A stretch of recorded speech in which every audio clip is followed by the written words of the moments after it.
Tonight, on a special breaking news edition of 2020, Paris under attack. All eyes now on the Bataclan concert hall. A massive siege now over after police stormed inside to rescue hostages. Police say more than 100 people are dead. Tonight, the very latest from witnesses on the ground and all new details on the other locations across the city. Targeted and highly pre-planned attacks. A Paris restaurant, SWAT snipers poised to shoot, bodies covered with sheets. Paris's largest soccer stadium, a game in progress as bombs explode. Tonight, France under a state of emergency, the borders sealed, and the world on high alert. Good evening, I'm David Muir. As we come on the air here in the West tonight, Paris, of course, is now waking up to a fuller portrait unfolding of the horror there. And I'm Elizabeth Vargas. Paris, the city of light, tonight a city under attack, dealing with the deadliest violence to strike France since World War II. We're going to jump right in with the latest details as we know them at this hour. As of right now, from a Paris prosecutor, the reported death toll could now exceed 120. 8 of the attackers are now dead, 7 of them by detonating their own suicide belts. We also have confirmation that attacks took place in 6 different locations. And of course, that makes them no doubt carefully coordinated in the planning of, it must have gone on for weeks, even months. Nobody yet knows. Nobody yet has even claimed responsibility, at least officially. But this does come in a 2-week period where Jihadi John was killed by a drone attack. He was a symbol for ISIS. ISIS is claiming responsibility for planting a bomb on that downed Russian airliner 2 weeks ago and for the bombing in Beirut this week that killed 43 people. President Obama is saying that ISIS has been contained but not decapitated. These attacks perhaps saying otherwise. And of course, Paris waking up, as we mentioned, to the morning papers, and we have the headlines already. The headlines: L'horreur à Paris, the horror in Paris, and cette fois c'est la guerre.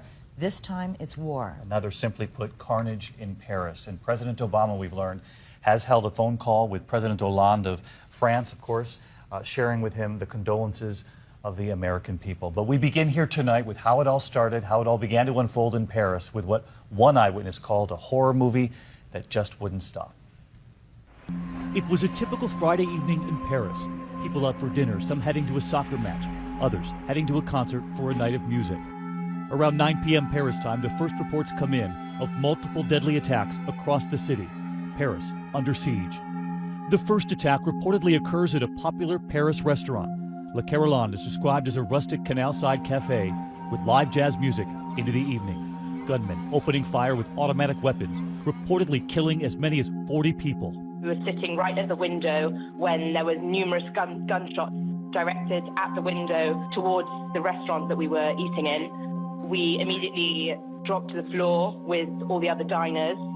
Bodies lying on the street outside the restaurant covered by white sheets. Authorities would later learn about 3 more similar attacks taking place in the same district of Paris. Across town, a soccer game between France and Germany was underway. The stadium packed with fans cheering on their teams. The president of France is also there. Just over 16 minutes into the first half, an explosion. That explosion so loud it stops players in their tracks. A stadium announcer tells the crowd to avoid certain exits due to, quote, events outside. I was attending the game and I heard 2 very loud explosions. You might be aware, if you've seen some soccer games, that sometimes there are explosions but are just fireworks, and they sound pretty loud, but they're not dangerous. This time around, the explosion was so loud we thought something wrong probably happened. The French president is stunned, his hand to his face. He is evacuated from the stadium to safety. Police later find evidence that at least one of the explosions was carried out by a suicide bomber, one of 3 attackers who died near the National Stadium. A little more than 5 miles away at the Bataclan Concert Hall, the maximum capacity 1,500, the American band from California, Eagles of Death Metal, is on stage performing. This Instagram photo taken just before multiple gunmen stormed the theater, taking at least 100 concertgoers hostage. It's believed there might have been many more. A brother of one of the bandmates speaking out tonight. He said they were playing about 6 songs into the show, and they heard, before they saw anything, they heard automatic machine gun fire, and so loud it was louder than the band. On Facebook, a harrowing post from someone inside the theater saying that he was seriously injured and that there are still survivors inside. They're killing everyone, one by one, he wrote. French authorities asking families across their nation to stay indoors. Sur ma décision. As French President Hollande orders the country's borders closed, social media lights up. Tweets from across the globe. So many famous faces expressing support, solidarity, sending their prayers. Hillary Clinton tweeting, "The reports from Paris are harrowing, praying for the city and families of the victims." Donald Trump said, "My prayers are with the victims and hostages in the horrible Paris attacks. May God be with you all." Here in the U.S. at 5:45 Eastern Time, President Obama addresses the nation. France is our oldest ally. The French people have stood shoulder to shoulder with the United States time and again. And we want to be very clear that we stand together with them in the fight against terrorism and extremism. 11:30 p.m. Paris time, explosions are heard outside the concert hall. Elite French police troops have begun storming the theater where that American band was performing. On that band's Facebook page, a post telling fans, "We are still currently trying to determine the safety and whereabouts of all our band and crew." Just after midnight, reports that the siege on that theater is over. At least 100 people have been killed, according to French media reports. 4 terrorists confirmed dead, 3 of them in that concert hall detonating suicide vests. Tonight, in the face of such horror, already signs of French fortitude. While leaving the soccer stadium, these fans singing the French national anthem.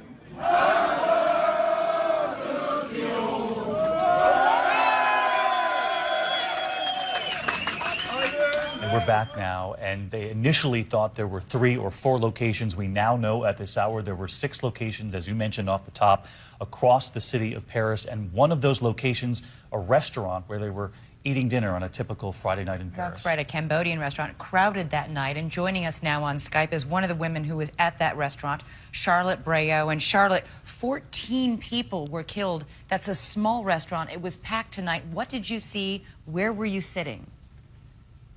I was sat right against the window, so next to the street where the gunman came towards. I was sat with one friend, and we immediately heard really, really loud gunshots. Everybody dropped to the floor in confusion, and it felt like it wasn't happening. It didn't feel real.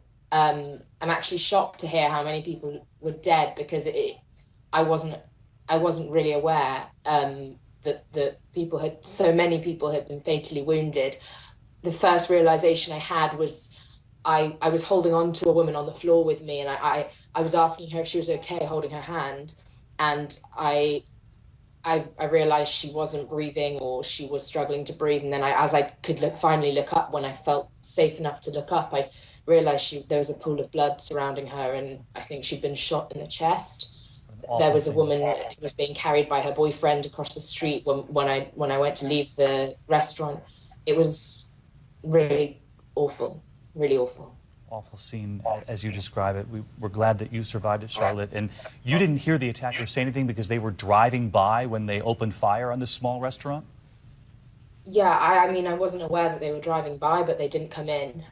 They didn't come into the restaurant. They were just outside. It did seem like they'd stopped, and then they went to reload their guns, and then there was another round. So it was slightly delayed, but they didn't come in. And Charlotte, at that point, when they stopped to reload, what happened in that restaurant? Did people try to run for safety? Were you stunned into silence and paralysis at that point? Yeah, absolutely. It was paralysis. And it was almost, I think people were so confused and almost waiting for somebody to give some kind of directive, and nobody did, because it was just such bewilderment. It was a really relaxed atmosphere there. It's a really lively area. It's full of young people. It just, no one was expecting it, and no one knew what to do. So it was just horrific and shocking. Charlotte, we know the president of France tonight has asked families across Paris now to stay indoors. All public buildings will be closed beginning tomorrow. Government buildings, museums, schools for the foreseeable future. What is it like when you look out your windows tonight? Simply a stunned community across Paris? Yes. I mean, all night I haven't slept. I've just been listening to ambulances driving around. I only live 15 minutes from the restaurant and 15 minutes from the concert hall, so I'm really in the thick of it, and I imagine that everybody's feeling the same. And actually, the feeling I felt is I feel it's similar to the atmosphere that was in Paris in January during the Charlie Hebdo attacks. Just people feeling scared and unsure, and it just strange. And I'm just curious, Charlotte, how did you get out of there? I mean, and when you did get out of there, what did you see? Well, my first priority was my friend. I couldn't see him. He was under the table, so I tried to find him. And the minute I could see he was okay, because I was worried he'd been shot, the minute I could see he was okay, I just told him, get up, get up. I felt like they'd gone, and I was just going with my instinct, and maybe it was luckily the right decision. They could have been still in the street, but they weren't. I just told him to get up, get his things, and just go, just run. And I knew, as I lived close, we just ran straight to my house. So we were one of the first people to go, but like I said, everyone was stunned and frozen on the floor. No one wanted to move because people were scared it would happen. Something else might happen. All right, Charlotte Breault, a astonishingly frightening evening for you tonight in the midst of that attack at a restaurant. Thank you so much for joining us. But the most casualties were at a concert hall not far from where that restaurant was. A concert had just begun there by the American band Eagles of Death Metal when gunshots rang out. A huge venue with a capacity of 1,500 people, obviously on a crowded Friday night. They had just sung 6 songs when they heard automatic gunfire and the chaos began. It was a festive Friday night in Paris, and the American rock group Eagles of Death Metal were on stage playing at the Bataclan, a theater and concert hall dating back to 1865. Hundreds of fans had gathered when suddenly 3 or 4 gunmen reportedly carrying Kalashnikov rifles stormed in and started shooting into the crowd. The drummer later told his brother what they saw from the stage. He said they were playing about 6 songs into the show. I heard automatic machine gun fire. It was so loud, it was louder than the band, and they all kind of hit the stage floor. They saw men with machine guns just kind of shooting at anything and everything. There was a door, I guess, back of the stage that led to a street, and they flew out the back door. Witnesses reported that the shooting and slaughter continued for 10 minutes, some escaping as the killers stopped to reload. One witness claimed the gunman shouted, "Syria." Ginny Watson somehow found her way out. But then the shots kept continuing, they kept going on, and then I saw people starting to panic. People were running away, and I could see from where I was, from the balcony, downstairs where the shots had come from, because I couldn't see anything, I just heard the shots.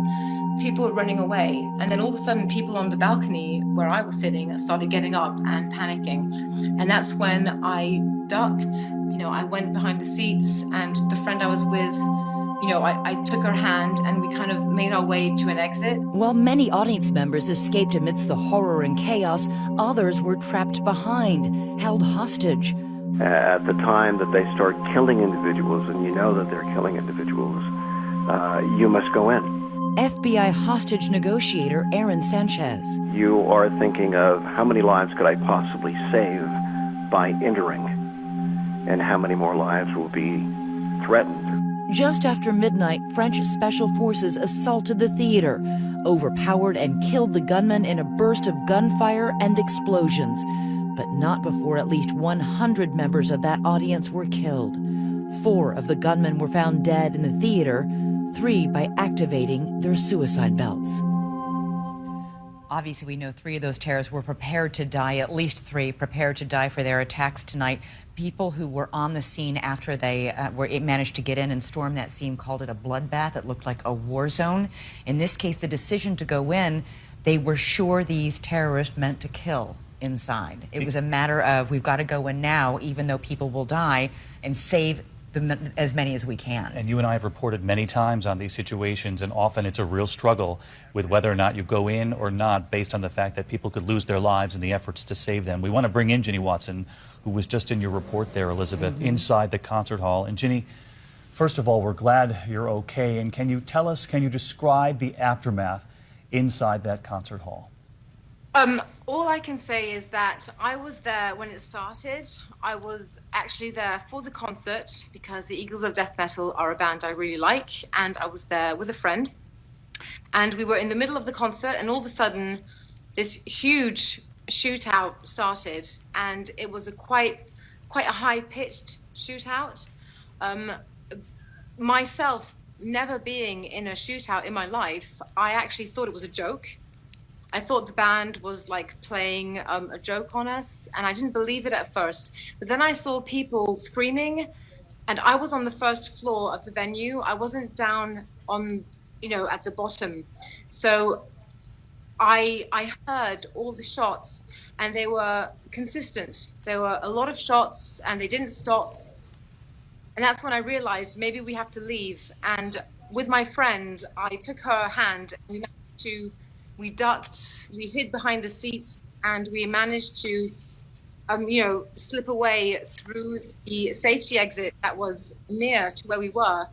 There was a panic, but we managed to escape in the street.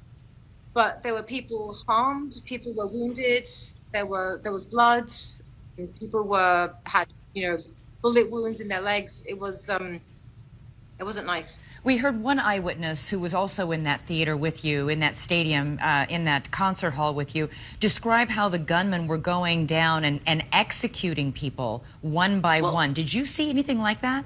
No. What's really crazy, and that's what's really keeping me awake right now, because it's 4 o'clock in the morning here in Paris, and I can't sleep because I feel so strange, because the weirdest thing is I didn't panic. I just heard. I didn't see the people. I just heard these consistent gunshots, which were Kalashnikovs, which I think we call them in English, Kalashnikovs, and they just kept going. It was like bang, bang, bang, bang, bang, bang, bang. So no break to reload, nothing like that?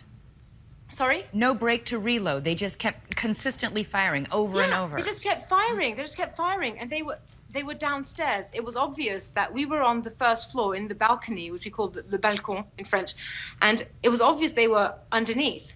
And I said to my friend, "What the heck is that?" Sorry, excuse my language. It's like, "What the hell is that?" Sorry.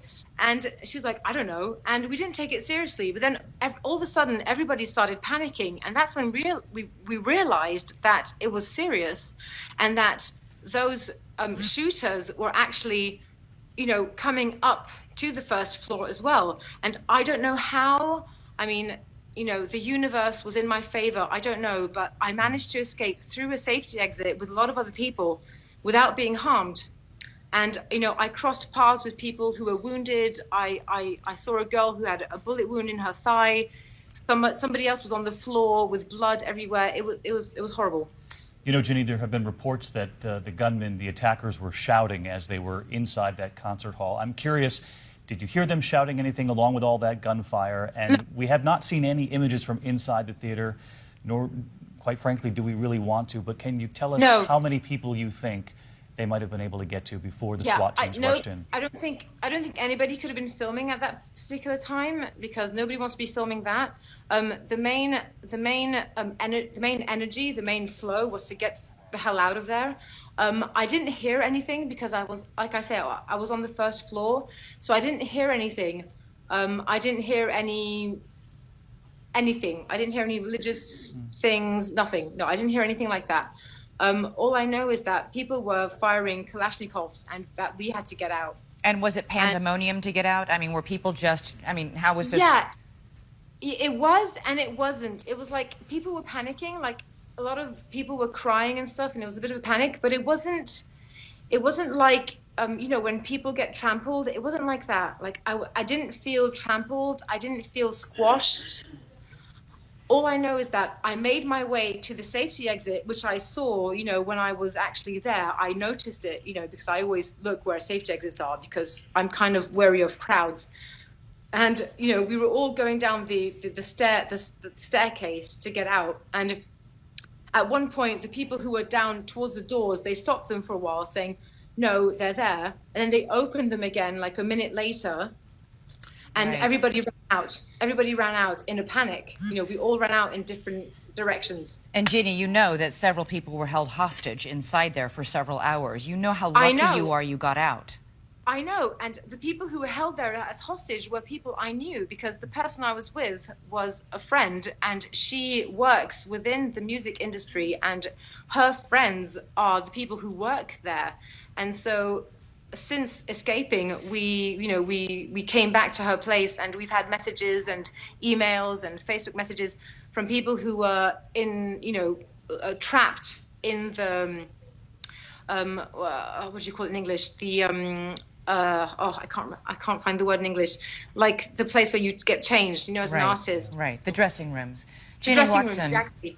Ginny, thank Exactly. you so much for joining us. What a frightening ordeal you managed to survive. Yeah. Thank you for describing it. And obviously to our audience, we want to apologize for some of the colorful language she used. She was obviously in an extremely frightening situation tonight and was very honest in describing it. it. Be on a night like tonight, and we can Right. understand why she's still up at 4 a.m. Paris time. Right. Can't imagine anyone in that city sleeping right now. I want to bring in ABC's Louise Duwast, a producer on the streets of Paris tonight. She's not far from the theater. And Louise, you and I were talking earlier. You said you heard what sounded like mini explosions as the SWAT teams raced into that theater, and clearly intelligence officials telling us that the SWAT teams knew they had to get in there. That's correct. I heard about 12 loud bangs, and shortly after, ambulances rushing towards the theater. I was able to follow some of them, and I could see firefighters evacuating people from the second floor, taking them to this makeshift hospital in a cafe nearby. And I saw people, coming out looking terrified, with blood all over their T-shirts, many of them on the phone, probably calling relatives, and really a sense of tragedy here on the streets of Paris tonight. And Louise, we can see the police presence as you spin your camera around there. You've been held back quite a ways earlier in the evening. Have they allowed you to get any closer? And have you had any information from authorities there about what remains inside that concert hall? Obviously authorities fearing this death toll could go much higher. Do we know anything about the people who were targeted inside? Well, following the terrorist attacks on the Charlie Hebdo magazine in January, police here are extremely careful, and so they've closed the whole neighborhood, and journalists, citizens, no one is allowed to get any closer to the theater. So no information at this stage on what is happening exactly right now. We did see, however, some buses early on taking all the people that have been evacuated to a nearby hospital to be taken care of over there. But definitely a lot of security on the streets of Paris tonight. All right, ABC's Louise Duwast. And we do know that hospital workers across the city of Paris have been called in tonight, Elizabeth, to report to work. The metro has been closed down, the Paris train, as the whole city, in effect, has been shut down for the next several days, all government buildings. All public gatherings, grocery stores, gymnasiums, gyms, schools, museums, they're all closed down tomorrow. Parks. Right now, the borders are sealed in France. A state of emergency has been declared. And the question's now turning to who orchestrated this incredibly sophisticated attack. We're joined now by Pierre Thomas, our senior justice correspondent, who's been working his sources all evening. Good evening, Pierre. Give us the latest. Elizabeth, tonight, U.S. law enforcement and intelligence have begun the hunt for clues. They need to know who did this, and they need to know right now. The critical question tonight, who did it? On the short list of possibilities, Al-Qaeda and ISIS, in part because of recent history. Just last January, there was a spree of terror in France. Two brothers forced their way into the office of the French satirical newspaper Charlie Hebdo in Paris, killing 11 and injuring nearly a dozen more. In this video, Al-Qaeda in the Arabian Peninsula claimed responsibility for the assault, and authorities say one of the two terrorist brothers had traveled to Yemen to receive training and funding from the Al-Qaeda affiliate there. Another gunman took several people hostage at a supermarket near Paris and was killed after police stormed the building. Authorities say they found evidence in the gunman's apartment that he was connected to ISIS. His partner fled France and is believed to have traveled to Syria. The tactics used in this specific attack are very similar to what we've seen in the past in attacks carried out by Al-Qaeda or ISIS. It's too early to tell for sure who conducted it now, but it wouldn't surprise me at all if it was either an Al-Qaeda affiliate or ISIS. Al-Qaeda has been looking for ways to do a large-scale attack for years. They most recently fixated on blowing up commercial airplanes since 9/11, when they conducted the most devastating attack in U.S. history. In recent months, Al-Qaeda has been working on a so-called undetectable bomb that could get past airport security. But authorities don't believe their bloodlust is confined to just aviation. Remember the attack in Mumbai, India in November 2008? Kashmiri militants believed affiliated with Al-Qaeda executed a series of coordinated attacks at commercial and retail outlets over a series of nightmarish hours. 164 people were killed and over 300 wounded. But perhaps the most active terror group on the planet right now is ISIS, consuming huge swaths of land in Iraq and Syria, forming the so-called Islamic State. Thousands of foreign fighters flowing into those countries, with a social media campaign unprecedented, recruiting people from around the world, including in the U.S. and Europe. More than 1,500 French citizens affiliated with ISIS, a quarter of the European total. This past July, a French-speaking member of ISIS appeared in this video, threatening that the group will bring slaughter to France. According to the Brookings Institution, France has the largest Muslim population in the European Union, approximately 5 million people. Half of them are believed to be under 24. Many first came to the country following the colonial wars of independence in the northern African countries of Algeria and Tunisia in the late 50s and 60s. Tensions have simmered for a long time.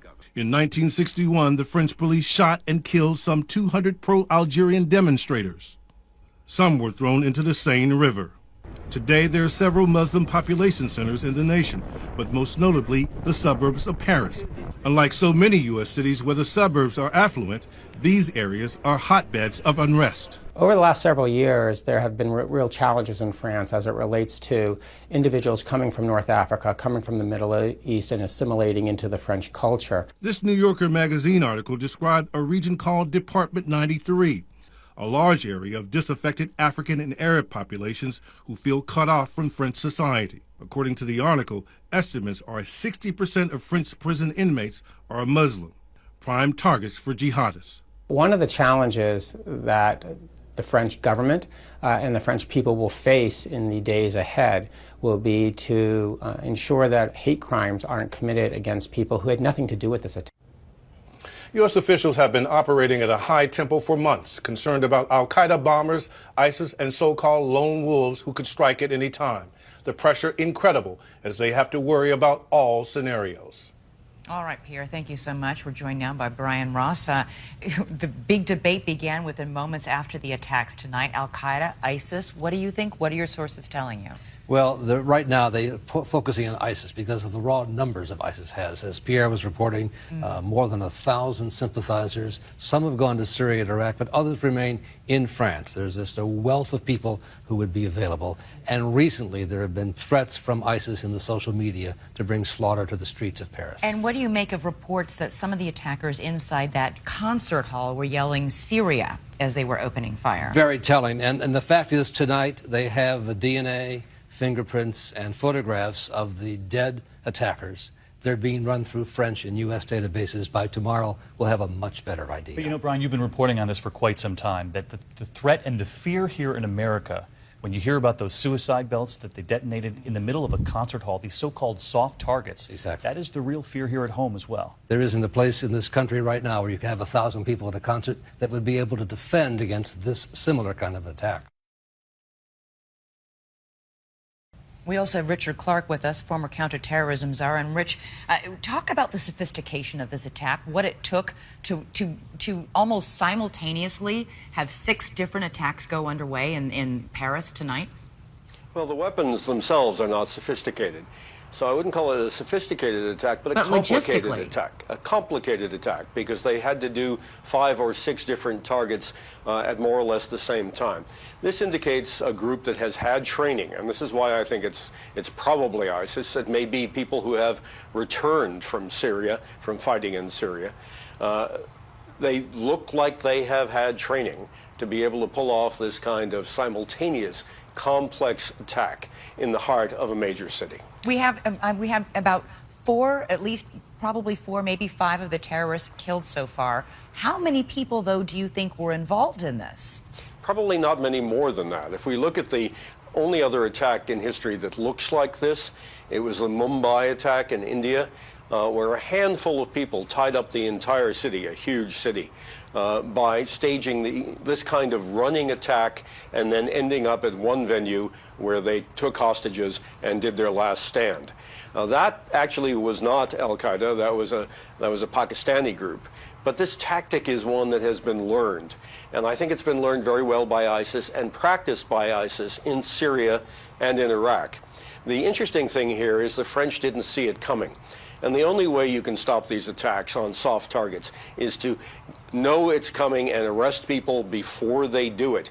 If the French didn't know who these guys were and didn't have any indication that the attack was about to happen, that's very disturbing and frightening, because it means we might be in the same situation where we know who the al-Qaeda people are in the United States, or we know who the suspects are, but we might not know all of the ISIS people.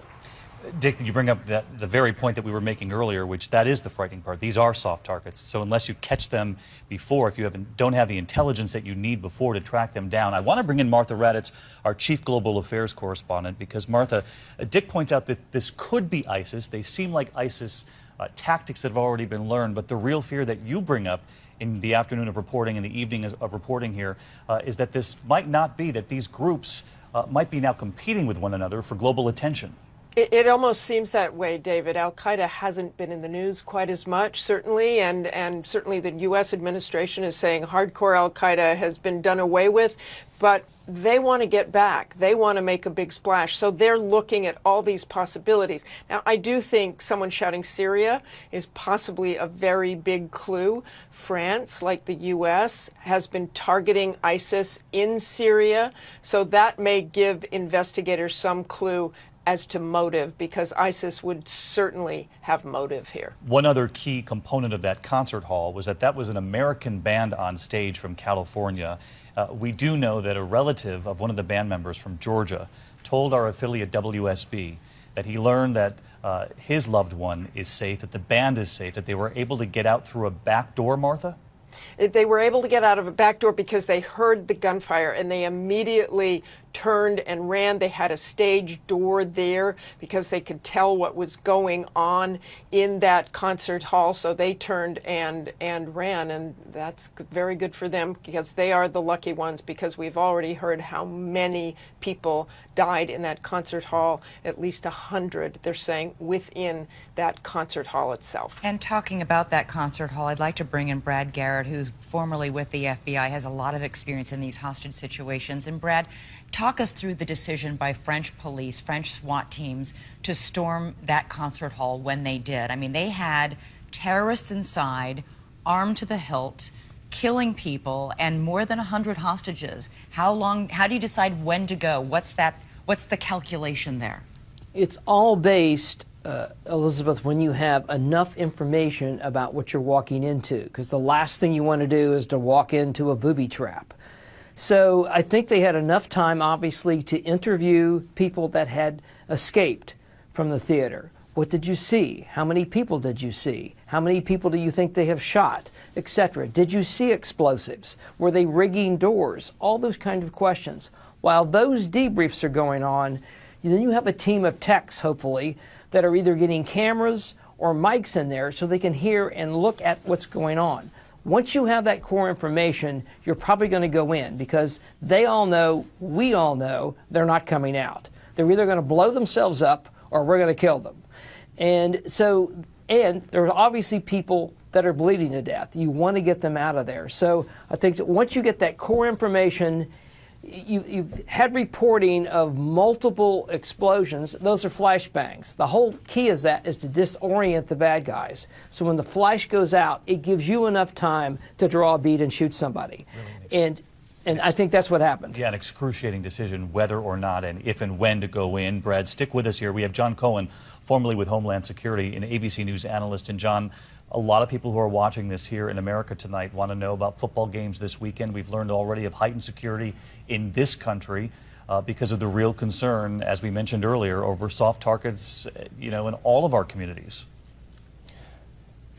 David, so FBI and DHS have already provided information to state and local authorities, but the state and local law enforcement aren't going to be waiting for DHS and FBI. They're going to be assessing what events, what security needs are necessary within their own communities. The public should expect to see increased police presence, particularly mass transit around so-called soft targets. And in big cities, I think that police presence will be pretty significant. All right. We'll be continuing this discussion in just a moment. It's worth noting that U.S. intelligence officials saying tonight, and this goes to what Brian was saying, absolutely no chatter pointing to any attack in Paris. So this caught French officials as well as American officials totally off guard. As we go to break here, Elizabeth, we want to show you an incredibly moving scene that came in from that stadium.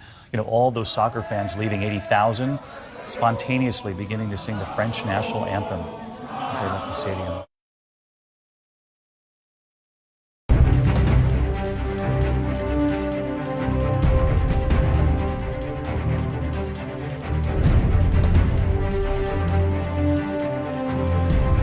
We're live now, back on the air, 2020, with live coverage of the attacks in Paris, terrorist attacks hitting the city of late tonight, making it a city under siege. 6 different attacks targeting a soccer stadium, a concert hall, several restaurants. We are getting reports that there are at least 153 people reported dead and that all the attackers involved are believed dead. 4 of them inside that concert hall. And the key thing here, Elizabeth, is that 3 of those died by suicide belt, which was one of the biggest fears. As we know, Paris was set to host the climate conference in just a couple of weeks with leaders from around the world, including President Obama, and the real fear were these soft targets. And, of course, we're getting word that there was no hint of any kind of chatter about an attack in Paris, either from American intelligence sources or from French intelligence sources. Tonight here in New York City, the World Trade Center 1 is bathed in the French colors, blue, white, and red, in honor of the French and what they are undergoing tonight. In addition, security has been increased in certain sites around the city. So joining us right now is New York City Mayor Bill de Blasio on what Homeland Security is doing with this threat. And whether or not there's more security around in Manhattan and what we're doing. Good night. Good evening, Mr. Mayor. Good evening. Well, we definitely are on high alert here in New York City, and we have our counterterrorism officers out at key locations around the city, including, obviously, the French mission to the UN and the French consulate. We're making sure that there's real presence there and in other key areas around the city, heavily populated, heavily trafficked areas tonight to reassure the people of this city. Mayor de Blasio, I know one of the real concerns, though, is the chatter and that we rely so much in this era on intelligence. Brian Ross was reporting earlier that in France there are many ISIS sympathizers that they're tracking. Hundreds have gone to Syria, but the larger number are still in France. And the concern here in America and in the city the size of New York City is that we have the intelligence before they can pull off a coordinated attack like this inside soft targets across the city. Look, we know it's a real challenge. We're very confident in the intelligence gathering capacity of the NYPD, and we work very closely with the FBI, Homeland Security, et cetera. And I can tell you there's many situations where we've been able to track suspected people and get ahead of the situation. So that capacity has worked to date. But here in the city, we've invested in over 1,500 counterterrorism officers trained specifically to deal with both trying to stop any situation like this, and God forbid we have one, we have the capacity to get them in play immediately to address a situation like this. The bottom line is, in general, we have seen that there's some kind of prior indication, but we're also living in an age where there's some lone wolf attacks that there's no warning for. So the ability to respond immediately with well-trained, well-equipped officers is a key part of our strategy. But we obviously saw in Paris soft targets attacked with great efficiency tonight. How in this great city of New York City, but in cities around the nation, do you protect all those soft targets, those football games this weekend, those concerts that are taking place every place in this country? Look, in our case, there'll certainly be substantial presence at some of the key events and some of the key places in this city. I think the bottom line is this, again, a lot of preventative efforts that happen every day. We've been vigilant as a city since 9/11. Literally for 14 years, we've lived in a state of heightened vigilance. We've continued to build our counterterrorism capacity.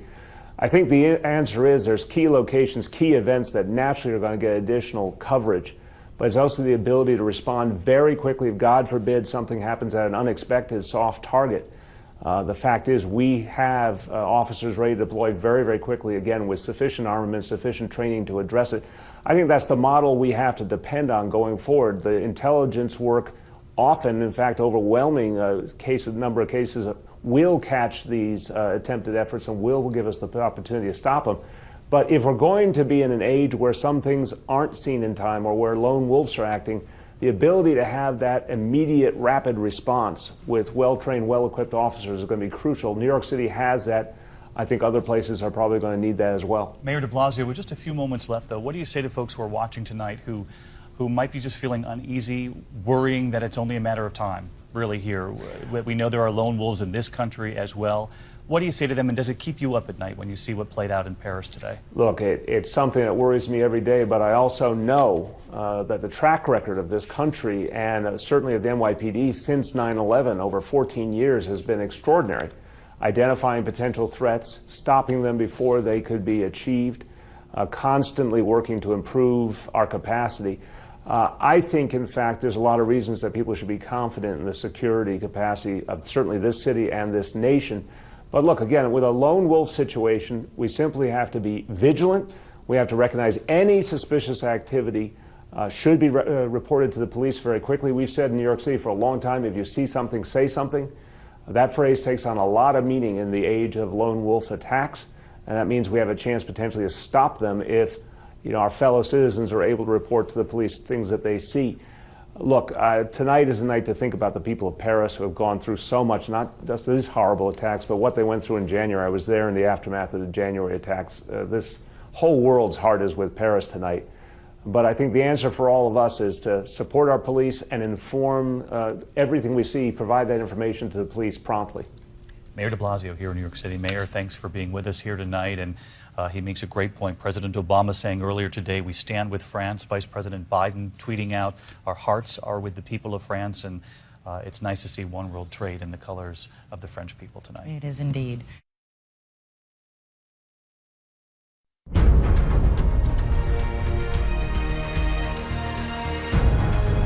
Pictures from Paris tonight, of course, in the middle of the night there. And as we've talked with eyewitnesses, some who escaped the terror today, saying they simply cannot sleep tonight. And we understand that over here in America as we watch it unfold. And we're going to take a look at this newest front that we've been talking a lot about here, Elizabeth, tonight, these so-called soft targets, not the battlefield anymore, the streets, the locations of everyday life, football games, concerts.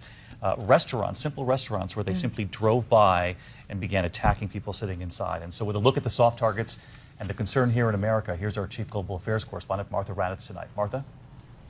David, this is the nightmare scenario. Terrorists going after those soft targets, and tonight's play into everyone's fears. That sporting event, a theater, a restaurant. Tonight, the United States standing in solidarity with its French allies, New York's Freedom Tower lit in the colors of the French flag. All across the country tonight, cities are on high alert. The New York Police Department working overtime.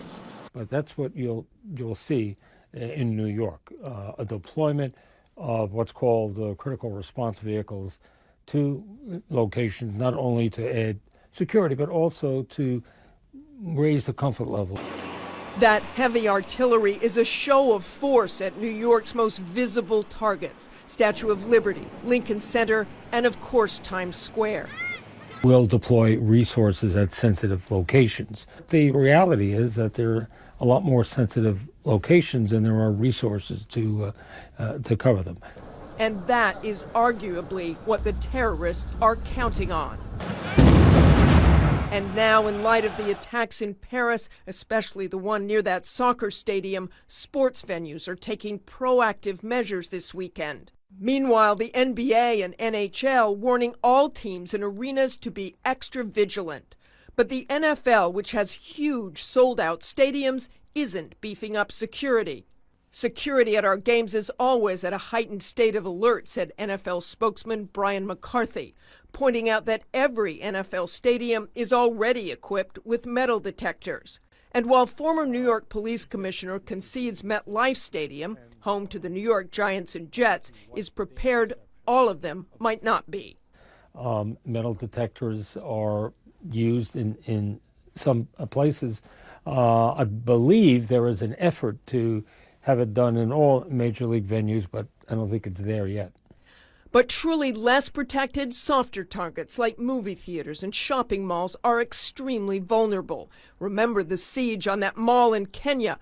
Heavily armed gunmen strolling through, picking off victims one by one, including this security guard cowering in fear. I think they knew they had a soft target. They knew the authorities would not respond quickly. A quiet night on Manhattan's Upper West Side, a lone security guard patrolling along with a few shoppers at the Gap. People catching a movie or a late dinner. At the Lincoln Center subway stop, no sign of increased security. It's horrifying. It reminds me of, the Charlie Hebdo thing and, just everything else that's going on in the world that we have no control over. It wasn't an attack on Paris, it was an attack on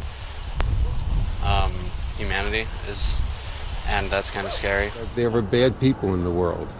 I'm not sure we can stop all of them. We can try, but there's going to be attacks like this. They're random, they're isolated. There are 8 million people in New York. You can't keep an eye on 8 million people. The risk of being killed in a terrorist attack is still about equivalent to the risk of being killed in a shark attack. This woman is a tourist visiting New York from San Francisco. The parks are always busy, always so crowded during those games. I live near one of those stadiums. How can I avoid that unless I moved? And if I moved, I wouldn't be able to go to work easily. So it's kind of a catch-22 in my opinion. The Department of Homeland Security Secretary Jay Johnson says tonight DHS and the FBI are closely monitoring events in Paris, but he says, we know of no specific or credible threats of an attack on the U.S. homeland of the type that occurred in Paris tonight. Of course, there were no specific threats in Paris either. These are the kind of attackers who are not only hard to detect, but very hard to stop. Elizabeth and David. Indeed, Martha. And you were talking about the resignation that many of the people in Martha's piece had about we can't really protect ourselves. A recent poll early this month said that 73% of Americans called it very or somewhat likely that in the near future there will be a terrorist attack in the United States causing large numbers of lives to be lost. We have former Police Commissioner Ray Kelly from New York City here joining us. When you hear New Yorkers and people in every city in this country and around the world talking about sort of resigned, how do we stop it? I mean, we can't change the way we live, right? We can't change the way we live, but I think we're doing a pretty good job. When you look at the attacks that we had in this country since 9/11, they're negligible. We had the Fort Hood shootings, those types of events. But we certainly haven't had anything that looks like anything close to what we saw in Paris. And you said tonight what we're seeing is very common to what we've seen in previous attacks. We thought there was a big number of attackers because of the scope of it, and it's actually shrunk down. Yeah, this is particularly disturbing because you can see the amount of mayhem that's done by a small number of people. Dick Clark talked before about the Mumbai attack. That was just 10 attackers, over 400 people killed and wounded. Here we have, it looks like 5 or 6 killing 200 people. So there's always an estimate there's a lot more, and then you get down to the final analysis.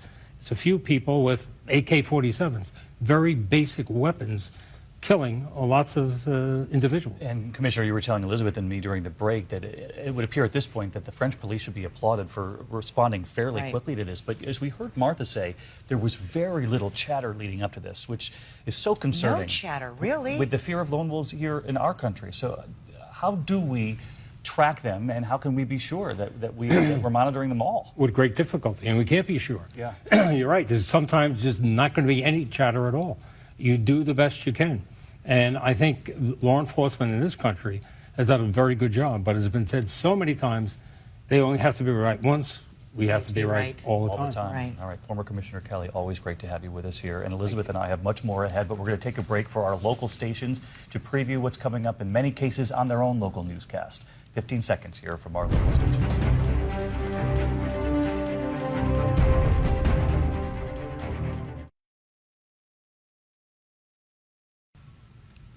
We're back now on 2020, our live coverage of Paris under attack, and we want to bring in Andy Scott, a journalist who was actually inside that stadium, and it was simply stunning to see. It was France and Germany, this giant rivalry, and then I think you'll see here the moment, the bomb, the explosion outside, and people looking at one another. We could see them hugging inside simply in disbelief afterward. But Andy, where were you when you could actually hear this?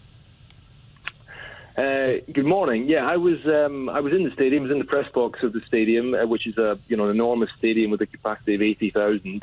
On the other side of the stadium, from where these two very loud explosions could be heard about 5 minutes apart during the first half of the game.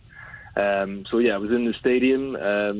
It was pretty clear very quickly that those explosions were not anything normal, but things carried on until the end of the game, and it was, it took a long time for things to be clear as to just how serious it was. There's an iconic image now. It only took a matter of moments for the world to see President Hollande put his hand to his face. He was in the stadium. They had to evacuate him very quickly. But how long was it before people had a true grasp of what was unfolding across the city? Yeah, well, within the stadium, it obviously took some time. I mean, the situations like that, it is difficult because as I'm sure you're aware that, sometimes when you have so many people in such a small space, sometimes the telephone networks don't work as well as otherwise they might do. So I think, communication can sometimes be a little bit complicated at these times. But obviously, 20, 30 minutes after we heard these two explosions during the game, I was able to make a couple of calls, contact my desk, and it began to emerge, and I'm sure this would be the case for many people within the stadium, that obviously, very serious events were happening, not just around the stadium, but within in the centre of the city as well. So it would have been the same for people within the stadium, but it's important to underline the fact that, this game continued until the finish, and the general atmosphere remained very calm. There was no mass hysteria, no mass panic. There was some confusion at the end of the match when people were leaving the stadium, and they clearly blocked a number of the exits for obvious reasons because there had been explosions outside the ground. So there was less space for people, a huge number of people to leave the stadium, and that meant there were a lot of people on the pitch where the game had taken place, and there was some confusion but no panic. So people by that point were realizing what was going on, but the stadium is about 5 miles or so to the north of the center of the city. But despite that, the trains and metro and so on was running normally. Right. So things carried on, but there was no hysteria, just confusion and slow realization as to what was going on. I was just going to ask, how all those people that were seeing those images, they all got down finally, the spectators, onto the soccer field where the game had been played. Was that in an effort to get to safety and security because nobody really knew what was happening in the stands and in the hallways of the stadium? I think that would be it's very easy to look at these images and come to the conclusion that things were disorganized. There were all kinds of problems. It was more, I think, a case of a realization that when you have so many people trying to leave the stadium and so many exits blocked off, clearly you're going to get a situation where you have too many people trying to leave through the same exits. And I think a lot of these people were just waiting for things to calm down. There was no... people were standing and being calm and on the pitch, just waiting for things to clear up in terms of the number of people around there. So there was this wasn't, it would be wrong to describe this as evacuation, as panic, anything like that. This is just a case of a huge number of people trying to leave via a smaller number of exits because clearly the gates that are often used to let people out were right next to where these explosions had taken place. All right, Andy Scott, Thank you for joining us tonight for a summary of what happened in that other attack tonight in that stadium. The bravery of so many eyewitnesses the calmness, tonight. too, of everybody in this. And as we say goodnight, one more major development, that of the 8 terrorists who were killed after these attacks, 7 of them killed themselves with suicide belts, perhaps a new chapter in this front on terror. We're going to leave you tonight with the images from Paris throughout the evening. It's now early morning there. Your local news is coming up with much more on this Nightline later. And of course, we'll be covering this all weekend long here. For Elizabeth Vargas and all of us here at ABC News, I'm David Muir. Have a good evening.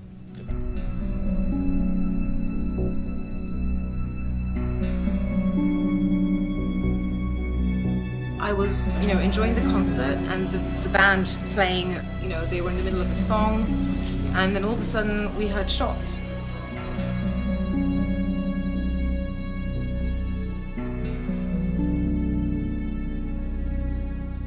Nobody can justify what they did.